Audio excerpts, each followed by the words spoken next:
ଏବେ ଆମର ପାଳ ଛତୁର ସିଜିନ୍, ଯାହାକି ବାଡ଼ି ବଗିଚାରେ ଏଭେଲେବୁଲ୍। ଆଉ ଗୋଟେ ରଙ୍କ ପାଳ ଛତୁର ରୋଷେଇ ଛୁଆମାନଙ୍କୁ ଟୋଟାଲି ଭଲ ଲାଗେନି। ନମସ୍କାର ସାଙ୍ଗମାନେ, ଆପଣଙ୍କୁ KMM ଲାଇଫ୍ ଚ୍ୟାନେଲରେ ସ୍ୱାଗତ।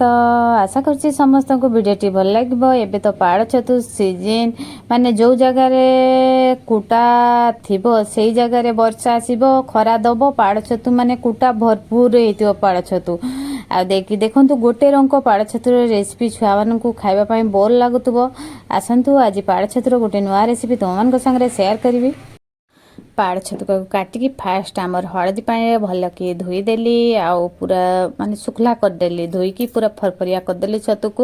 ଆଉ ସେଥିରେ ମୁଁ ପିଆଜ, ରସୁଣ, ଅଦା ପେଷ୍ଟ ଗୋଟେ ଚାମଚ ଫୁଲ୍ ଆଡ଼୍ କରିନେଇଛି। ସେଥିରେ ଲଙ୍କାଗୁଣ୍ଡ ହାଫ୍ ଚାମଚ, ଗରମ ମସଲା ହାଫ୍ ଚାମଚ, ଜିରା ଗୁଣ୍ଡ ହାଫ୍ ଚାମଚ ଆଡ଼୍ କରିନେଲି।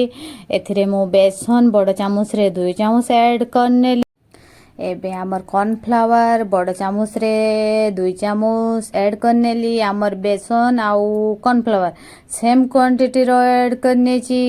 ଏଥିରେ ମୁଁ ହଳଦୀ ଗୁଣ୍ଡ ହାଫ୍ ଚାମଚ ଆଡ଼୍ କରିନେଲି। ଆଉ ସେଥିରେ ଧଳା ଖସା ହାଫ୍ ଚାମଚ ଆଡ଼୍ କରିନେଲି।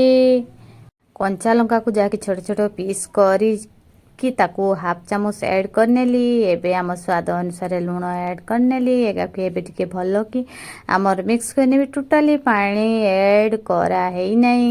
ଆଉ ଦେଖି ଆଖିକୁ ଟିକେ ଭଲ ଦେଖାଯିବା ପାଇଁ ଖାଲି ଗୋଟେ ଚିମଟା କଲର୍ ହାତରେ ନେଇ ଭଲ କି ତାକୁ ମେଲ୍ଟ କରିକି ଆଉ ଆମର ଆଣ ସହିତ ମିକ୍ସ କରିଦେଲି। ଏପଟେ ଆମର ରିଫାଇନ୍ ତେଲ ଅଧା ଆଉ ସୋରିଷ ତେଲ ଅଧା ଆଡ଼୍ କରିନେଇଛି।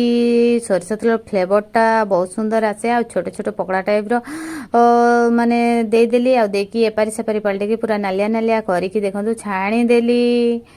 ସେମ୍ ପ୍ରୋସେସ୍ରେ ଛତୁ ପକୋଡ଼ାକୁ ମୁଁ ସବୁକୁ ଫ୍ରାଏ କରିନେଲି। ଆଉ ଏପଟେ କଢ଼ାରେ ସୋରିଷ ତେଲ କିଛିଟା ଆଡ଼୍ କରିନେଲି। ସେଥିରେ ଗୋଟେ ବଡ଼ ସାଇଜ୍ର ପିଆଜ ଆଉ ଆମର କଞ୍ଚା ଲଙ୍କା ହାଫ୍ ଚାମଚ ଆମର ଚୁନ ଚୁନ କାଟିକରି ଟିକେ ଭାଜି ନେଲି ପୁରା ନାଲିଆ ନାଲିଆ କରିକି। ସେଥିରେ ଲୁଣ ଆଡ଼୍ କରିଦେଲି। ଆଉ ଟମାଟୋ ସସ୍ ଆମର ବଡ଼ ଚାମଚରେ 1 ଚାମଚ ଆଡ଼୍ କରିନେଲି।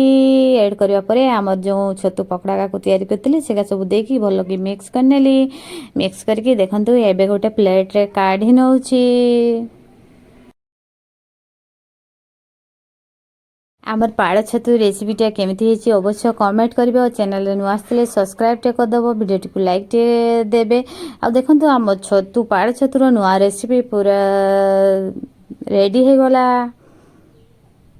ପାଳ ଛତୁର ନୂଆ ରେସିପି ତ ଆମର ତ ରେଡ଼ି ହେଇଯାଇଛି। ଆସନ୍ତୁ ଏବେ ହାତରେ ଦେଖିବା ବହୁତ ନରମ ନରମ ହେଇଛି। ଆଉ ଯେଉଁ ଖସାକା ଦେଇଥିଲି ସେଇଟା ମୋତେ ବହୁତ ସୁନ୍ଦର ଦେଖାଯାଉଛି ଆଉ ବହୁତ ସୁନ୍ଦର ନରମ ନରମ ହେଇଛି।